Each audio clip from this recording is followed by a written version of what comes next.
The stories you were told as a child had already been edited, not once, multiple times by multiple people across multiple centuries.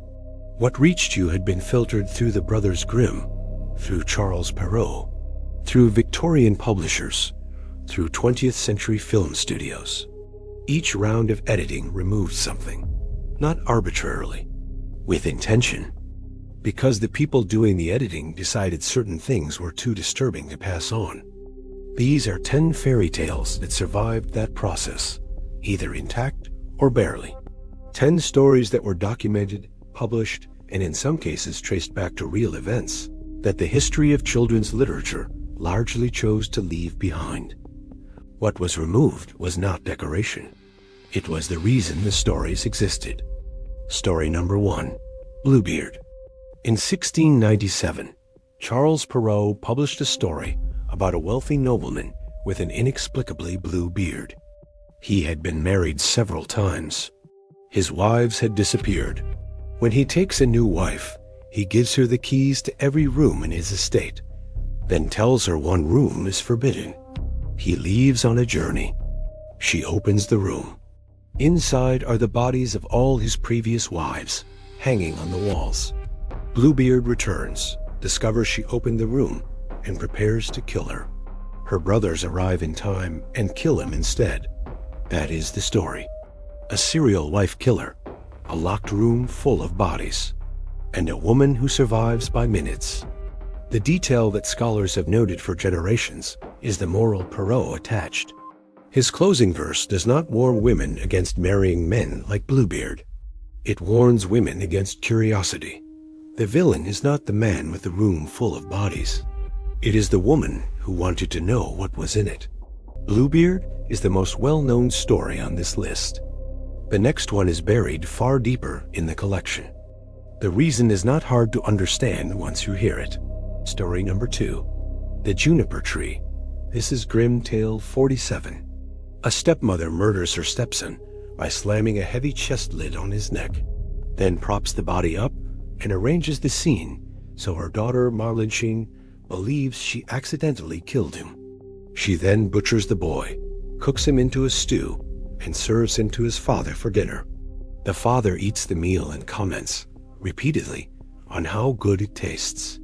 The boy's spirit rises as a bird, eventually drops a millstone on the stepmother's head, and is resurrected whole.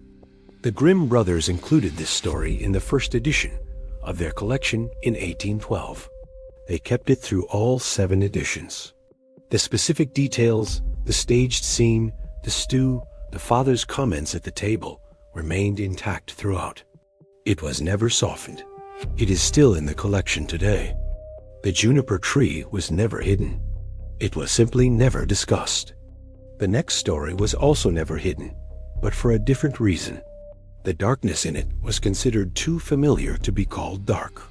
Story number 3, Allerleirauh. Allerleirauh means all kinds of fur. It is Grimm Tale 65. A king promises his dying wife that he will only remarry if he finds a woman more beautiful than she was. He searches. He cannot find one. There is only one person in the kingdom who qualifies, his daughter. He pursues the marriage in earnest. His daughter stalls, asking for 3 impossible gifts: a dress the color of the sky, a dress the color of moonlight, a dress the color of the sun. He delivers all 3.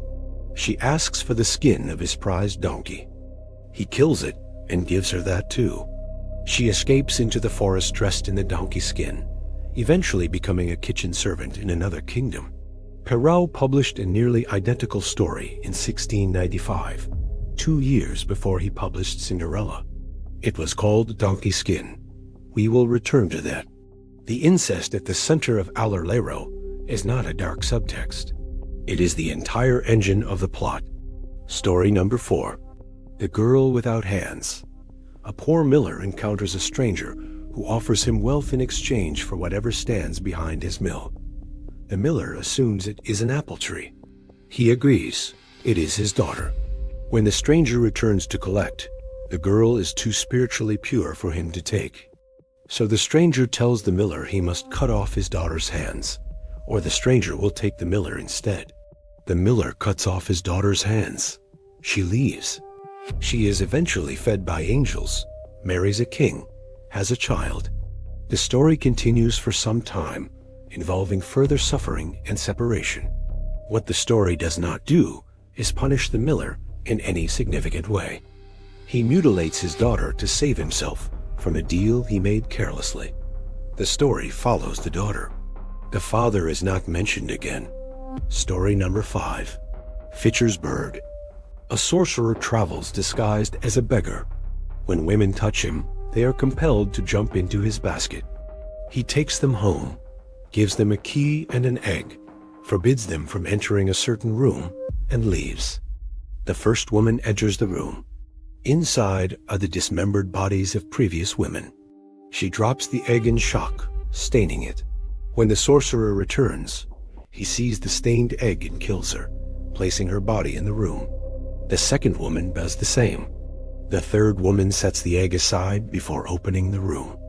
She enters, finds the bodies of her sisters, and reassembles them piece by piece until they return to life.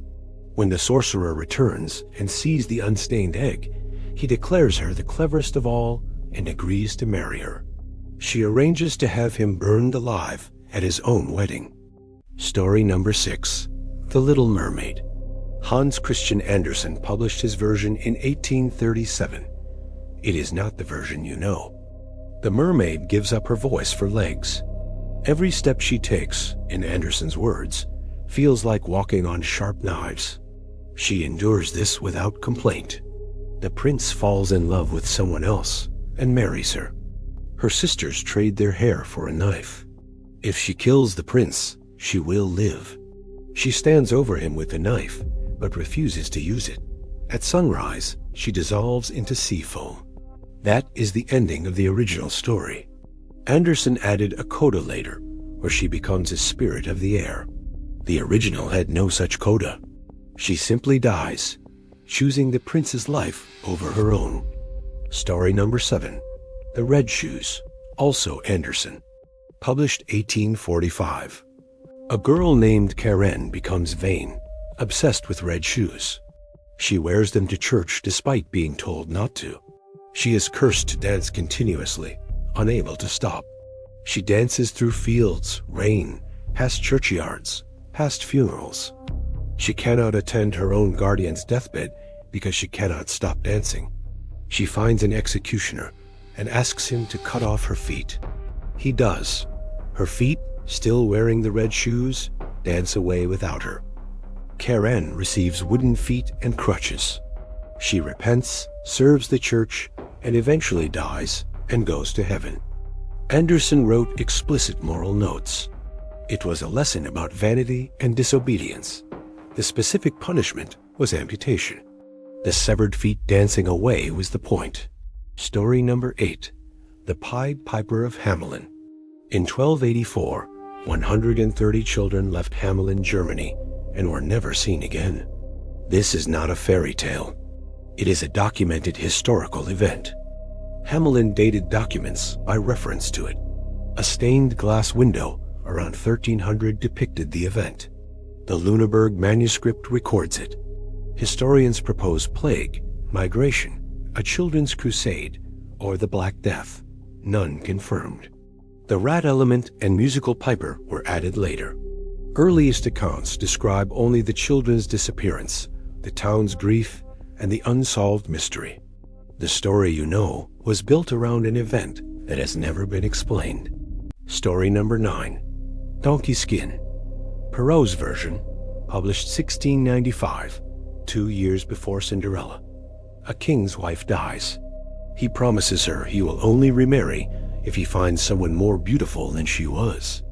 He cannot find anyone. There is only one candidate, his daughter. Unlike Allerleirauh, Donkeyskin does not soften the king's intentions. He pursues the marriage with full intention. His daughter consults her fairy godmother. The fairy godmother does not tell her this is wrong. She tells her to ask for impossible gifts to stall the king. The king delivers every gift. The daughter escapes, dressed in a donkey skin. She eventually marries a prince who falls in love with her. Perrault published this story in the same slim volume that contained his version of Sleeping Beauty and Little Red Riding Hood. It was considered, at the time, a children's story. Story number 10, Binnorie. This is not a single story. It is a ballad tradition with over 90 documented variants across Scotland, England, and Scandinavia. The oldest written versions dating to the 17th century. Two sisters. A suitor prefers the fair one. The other sister drowns her in a mill pond. A harper passing by finds the body. He uses the breastbone to build the frame of a harp. He uses strands of her golden hair for strings. He uses her finger bones for the pegs. When the harp is played at court, it sings by itself. It names the murderer in front of the assembled court. Across more than 90 variants, collected across 3 countries over several centuries, the instrument made from the dead girl's body that testifies to her own murder is the element that never changes. Scholars who have studied the ballad tradition consider it one of the oldest narrative motifs in Northern European folklore. There is no explanation for what the harp is or how it works. The story simply accepts it as the way justice arrived. These 10 stories were not accidents. They were not the work of disturbed individuals writing in isolation. They were collected, published, translated, and passed on, sometimes for centuries, because they were considered worth keeping. What changed was not the stories. What changed was the decision, made gradually across the 18th and 19th centuries, that children required a different kind of story, one with consequences that were bearable, one with villains who were clearly villains, one where the darkness served a lesson rather than simply existing as a fact. The originals did not make that promise, and in almost every case, the version that survived that editing process is not the story that was told.